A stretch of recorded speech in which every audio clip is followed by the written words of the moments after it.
Welcome to Trending in Education. Mike Palmer here. Very excited today to be joined by Dr. Fathali Moghaddam, who is a professor in the Department of Psychology and a faculty fellow at the Berkley Center at Georgetown University. He previously was director of the Conflict Resolution Program in Georgetown's Department of Government. He's going to tell you about his expertises. They're plural. Also, his publications are plural. I feel very honored to have Dr. Moghaddam in my presence. Ali, welcome to Trending in Education. It's wonderful to have you. Thank you. I'm delighted and honored to be here. That's fantastic. And to begin the conversation, we like to get to know our guests in their own words. I like to talk about folks sharing their origin story. Can you share with us what got you to this point in your professional life? In brief, I was born in Iran, in Tehran, Iran, and I stayed there for 8 years before my family moved to England. For various reasons, I was put in a boarding school in London where I was raised and received my formal education in England. Mm-hmm. In 79, when the revolution was taking place, in 78, 79, this was something very important to me because as a student of social psychology, I was doing experiments on groups, and here was a real experiment. And I rushed back, I drove back to Iran from England, and I remained in Iran for about 5 years through the very difficult times of hostage taking and the beginnings of the Iran-Iraq War. And beginning of 84, I left because I realized there was very little else I could do to try to promote democracy. We had reached a dead end. I had reached a dead end. Yeah. And I left and I went to Canada. I worked at McGill University until 1990 when I went from McGill to Georgetown University. And that's where I've been since. Yeah. And it's the sort of typical story of an immigrant in the United States, thrown by circumstances here and there. Yeah. I skipped over some of the areas which you studied, and there's plenty of them. They're really interesting and relevant, dare I say, zeitgeisty, which is something I try to say periodically on the show. They are very emergent, even though you've been covering them throughout your career. Some of these expertise include culture and intergroup conflict with a particular focus on the psychology of globalism, radicalization, human rights and duties, and terrorism. And then there's another dimension that talks about authoritarianism. There was a Netflix piece that I saw that you were behind, How to Become a Tyrant, I believe it was called. Yes. Yeah. Looking at this all through a psychological lens, there's really a depth to your body of work where we could go in a lot of interesting directions. And then one of them that I want to make sure we at least spend a little bit of time on is what we can learn from Shakespeare, which is something that you're working on in the coming year. Can you catch us up in terms of your intellectual history? And good job by you that there's so much to talk about. Can you provide us some kind of narrative or some way to understand what you've been studying throughout your life?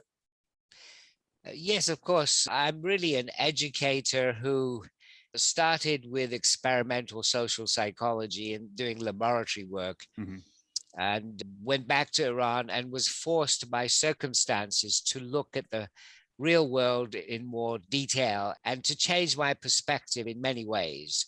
And all of the themes that I work on really arise out of my experiences in Iran, where my education and training clashed with the requirements of the real world. And out of that arose these different strands, which really come back to one big issue.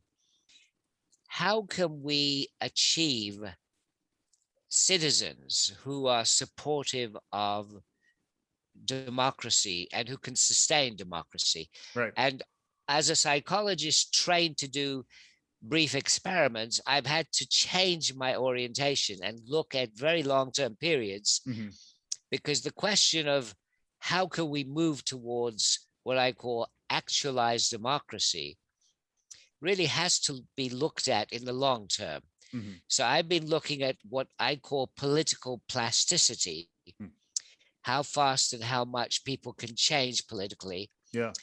Looking at this at least since Athens 2,500 years ago, Okay. and thinking about the challenges we have here today in the 21st century. Right. We've been going backwards in a number of ways, becoming less democratic and less open. Right. So that's the sort of educational thrust that I have. And then we are living in interesting times. In some ways, the setup leading into the challenging period globally that we've been in for the last 18 months or so is a new dimension. I'd be curious about your perspective on these cataclysmic moments in time, Yes, although this is yes, more of a period. yes. But how does that factor into an understanding of what's emerging, the opportunities and some of the risks around this era that we're living in? I think I could take that in two parts. One is, as an educator, Mm-hmm. how can I respond to this situation, which is, I see it as a crisis situation Yep. for democracy. Mm-hmm. And one of my responses has been to break out of narrow specialization. As educators, we're pushed into narrower and narrower strands. Mm-hmm. And I think one of my responses to the crisis that we're going through right now has been to really look outside and to break out of my narrow specialization. Mm-hmm. So my latest book, Shakespeare and the Experimental Psychologist, that came out of my teaching and the realization that as an experimental psychologist, I can learn a lot from Shakespeare. Mm-hmm. And indeed, in that book, I argue that Shakespeare is the root of experimental psychology. Interesting. And I provide examples of thought experiments in Shakespeare's plays. Yeah. And the final chapter comes back to the issue of dictatorship. And I begin the final chapter with quotations from Donald Trump and Julius Caesar. Mm-hmm. Yeah. So that's been one of my responses. Yeah. A second response to the crisis we're going through is really to, as a psychologist, to home in on the question of the cognitive underpinnings of democracy and dictatorship. Mm. What are the thought processes that underlie Mm-hmm. democracy and dictatorship? What are the conditions in which these different political systems arise and are sustained? Mm-hmm. And of course, the big challenge is to avoid dictatorship. And it is a huge challenge in the 21st century, because in this century, we have globalization, the rise of threats of various kinds. Yeah. And we know from psychological research that when people are threatened, they are less supportive of human rights and civil liberties. They are more supportive of authoritarian leaders. Yeah.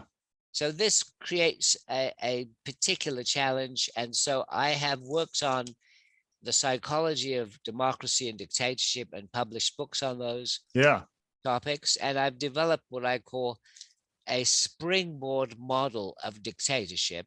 Right. Which argues that dictatorship continues or it arises when the springboard is ready. So it's the context that is important. Right.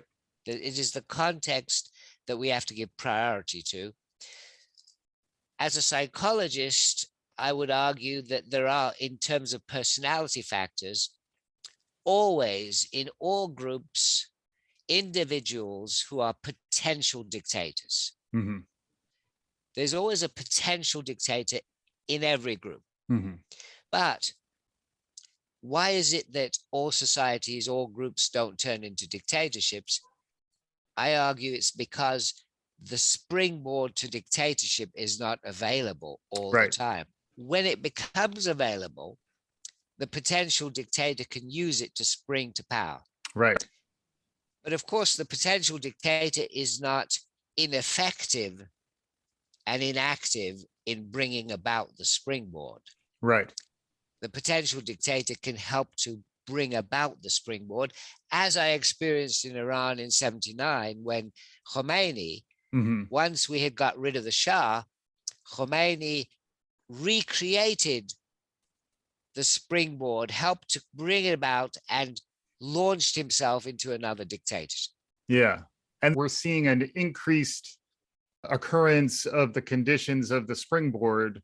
Authoritarian regimes are on the rise, and even within more democratic places like the United States, there is a tendency towards authoritarianism as well. In our case, Trumpism. Globally, there may be other ways to understand it. And that is also something where credit to you. And I'd love to get more of your perspective on where we may be biased or overly narrow in our understanding of psychology and some of our assumptions around individualism. Do you have any perspective you can share about really any of this? Thank you. Yes, I do believe that in mainstream psychology, we have taken the wrong perspective because we have neglected the context. For me, psychological processes have to be looked at from the outside in. Mm-hmm. Now, this may seem paradoxical because you say the brain is in the individual, Mm-hmm. so we have to start there. But no, before the individual arrives in this world, there is already cognition out there. Mm-hmm. There is already a culture, there is already a normative system, there is already a prescription for how to behave. Mm-hmm. We fit into that larger culture. So we have to start by looking at what's going on outside and then working to the individual.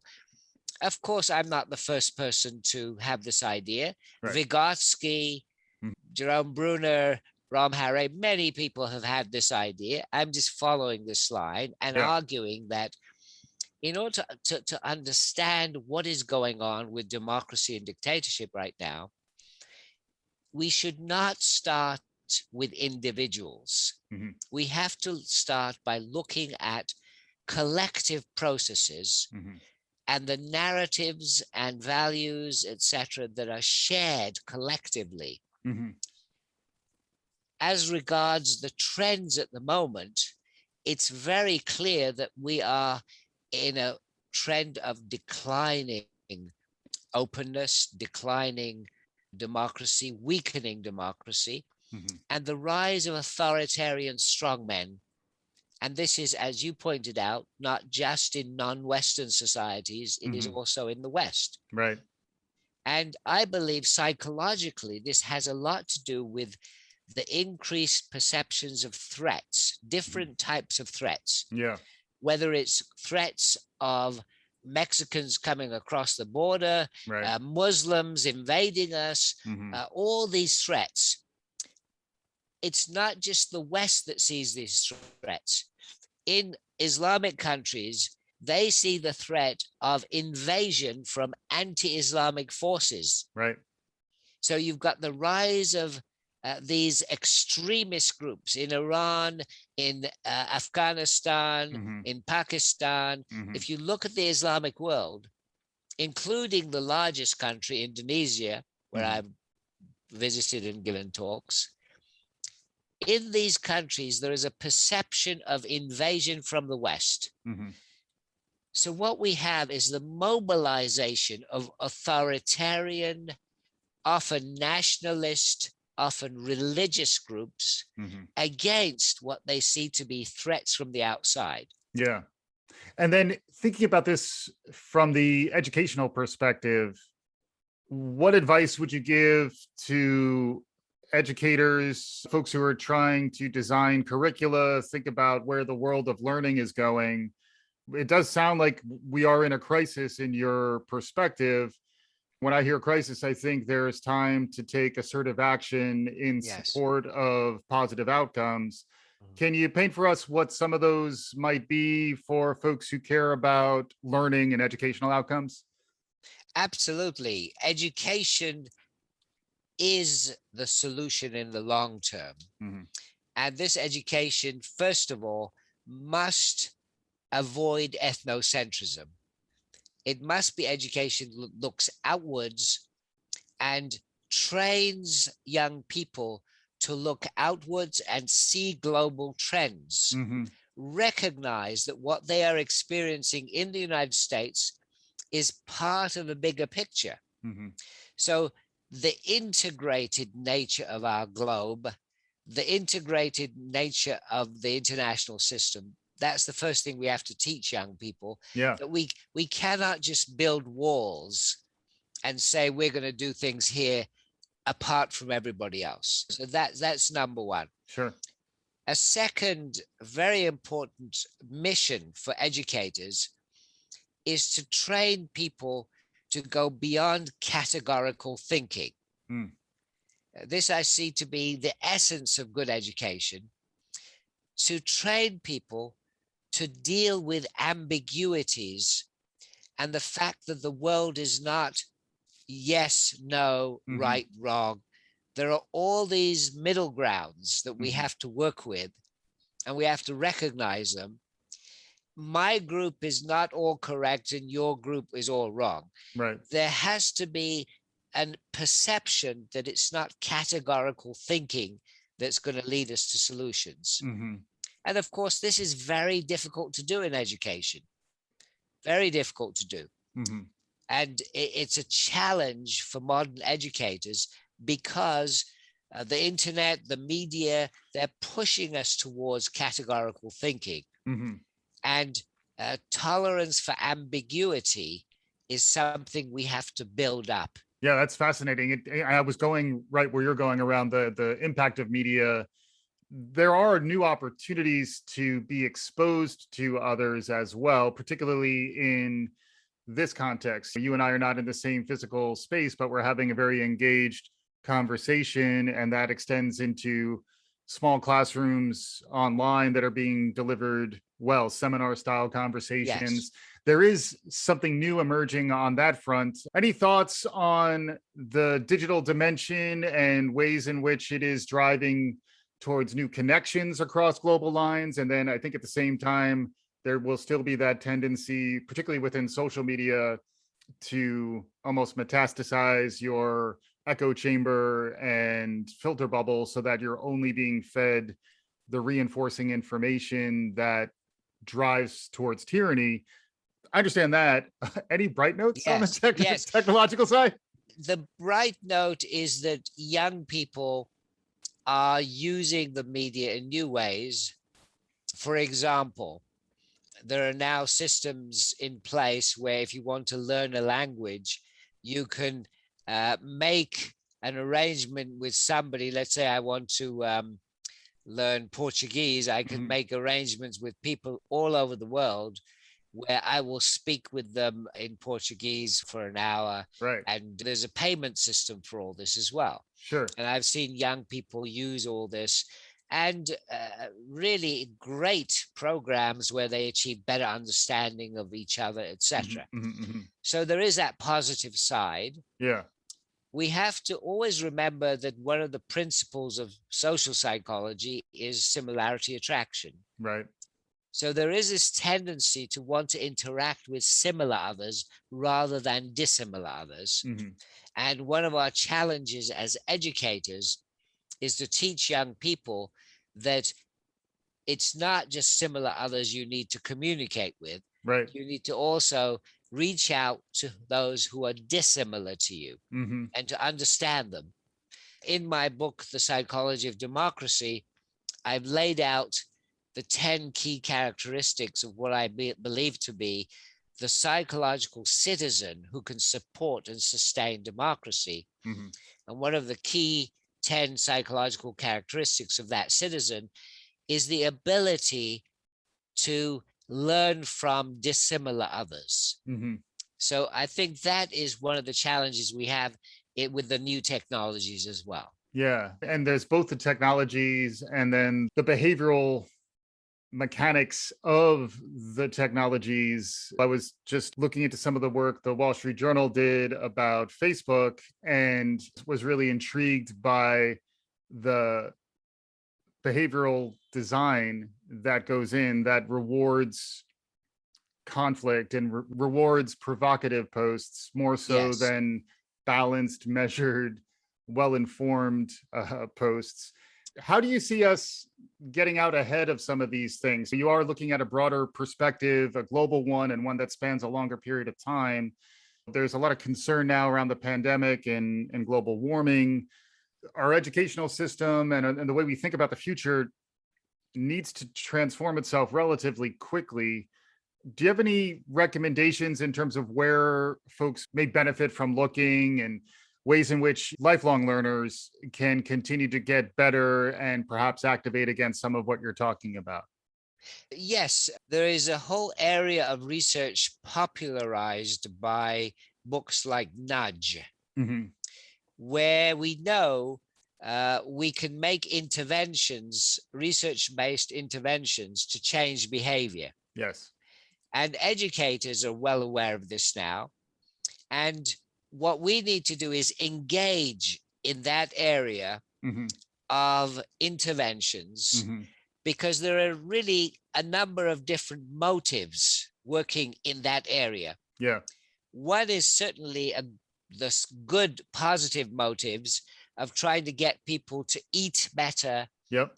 to behave in ways where they don't overconsume certain things, Yeah. they don't smoke, they don't drink too much, etc. They drive carefully. So we can intervene to make small changes and make possible behavioral improvements. Yeah. Frequently, the term I like there is choice architecture. You're Yes, designing the choices from a psychological perspective. It's almost like a cognitive restructuring, a reframing of the way we think individuals or groups can act. Yeah. Big believer in nudge and behavioral economics, I think more broadly. yes. That's a great note. Absolutely. I think educators should become more involved in this area. Yeah. And again, we come back to this issue of the collective being first and the individual is second, Yeah. shaped by that collective. But we have to always remember that the same procedures, the same tools are being used with a profit motive. Hmm. So the nudge movement is not just to make people into Right. better citizens, it's Right. also to create huge profits for Yes. certain groups. To buy And the most expensive product. Yes. Yeah. exactly, and bring about bigger profits for certain corporations. And Right. we have to be Hmm. careful about that side. Yeah. So educators have to be ready to criticize when the knowledge and technology is being misused. Yeah. And then is there a new model of education that you think will need to be established? We do span K-12, lifelong learning, higher ed, all of them. How much of it is working and how much of it needs to be reimagined? It's something we talk about a lot, particularly as new skills emerge. You're talking about an even more fundamental understanding of human psychology that, if I'm hearing you right, is in some ways foundational. Once you accept some of the premises in the way you're thinking, it does have some serious implications to how you would design an educational system. Oh, absolutely. If we accept that we need to develop psychological citizens Mm. capable of supporting and sustaining democracy, if Yeah. we take that as our goal, Hmm. then we need to redesign the education system in major ways. There's no Yeah. doubt about that. Yeah. But we have to start with the understanding that democracy is not automatic, it is not natural, Hmm. and it is not inevitable. Yeah. This is a very important understanding Yeah. we have to come to.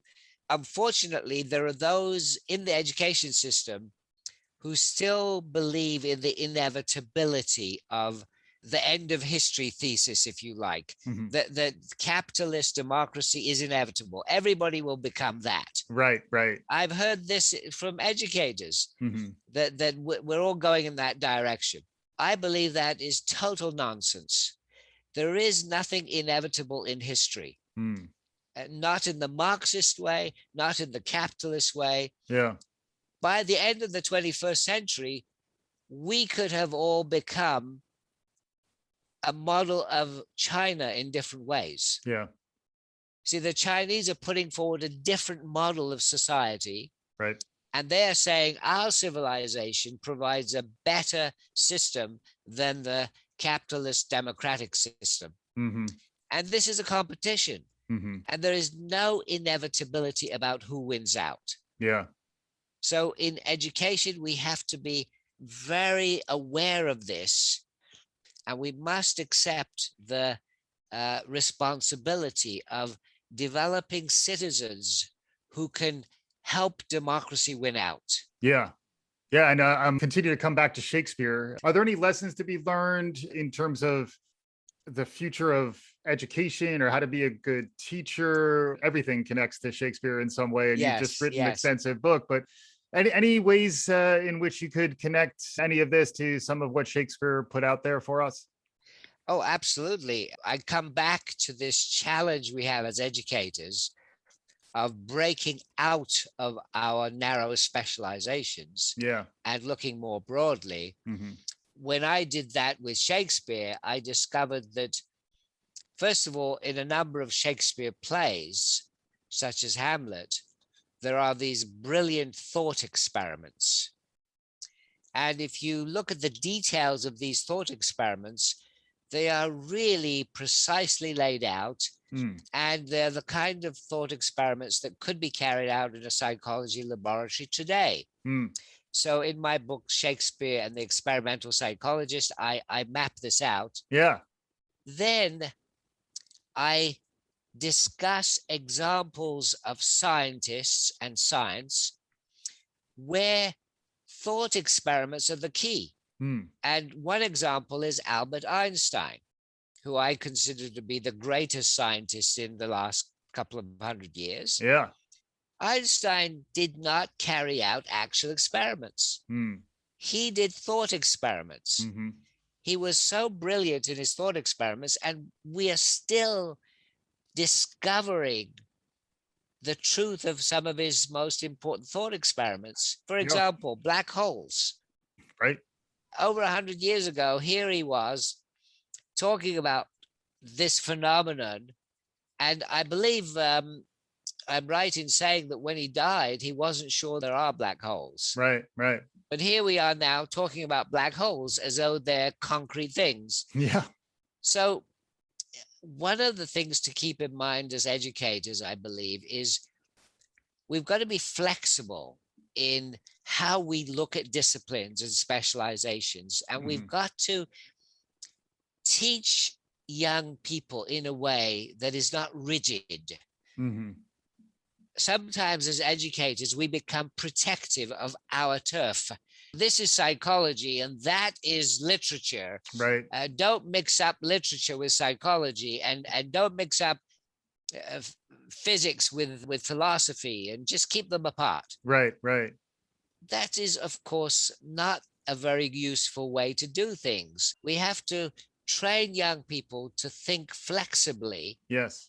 And I believe the greatest breakthroughs come when particularly young people start thinking across disciplines. Yes. Rather than within disciplines. So as educators, we've got to encourage them to do more of that. Yeah, makes a lot of sense. And it does remind me of conversations I've had about the future of work and product development, which similarly requires that interdisciplinary, cross-functional thinking. It's true in large organizations too, rather than have these silos that are operating parallel to one another.